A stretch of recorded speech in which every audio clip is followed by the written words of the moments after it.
Today I'm going to tell you a little story not necessarily related to gardening, but a couple of years ago, while we were getting pizza, my daughter and I saw a table by the edge of a parking lot.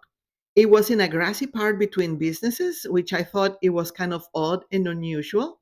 I asked the person at the pizza place if they knew why there was a table out there, and they were just as puzzled.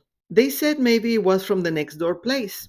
And since I had to wait 30 minutes for the food anyway, I decided to go next door and ask the guy if he knew about the little table outside. And he said, table. So basically, he didn't know either. And he said it was not his. I asked the pizza guy again, just to be sure, because the little table was so clean, so nice looking, and just oddly standing by the entrance. And I was afraid somebody was going to run over it. And strangely enough, it didn't look like it fell from a truck or anything.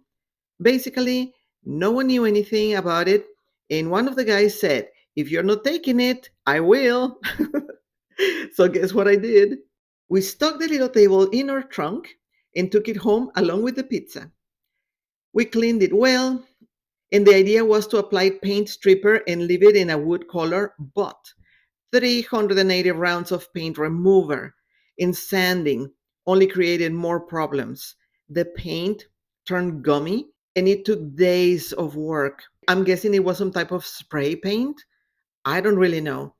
The paint stripper only made things worse. Super frustrating. We sanded by hand, which got old very fast, I'll tell you that. So we got the electric sander, and that made a huge mess. And I was afraid of the dust. I'm not gonna lie, at some point, we just thought of taking it back where we found it.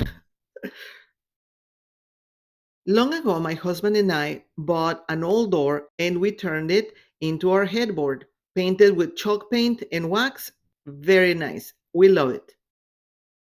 We decided to leave it messy looking but smooth to the touch, enough to apply the type of paint that will go on anything, chalk paint. I decided to do many layers because when you sand a little bit of the chalk paint, it shows the under layers, giving it a very nice worn out look. The first layer was teal, then light blue on top, and light green all over. And after a light sanding and antiquing brown wax, I think it turned out super cute. What do you think?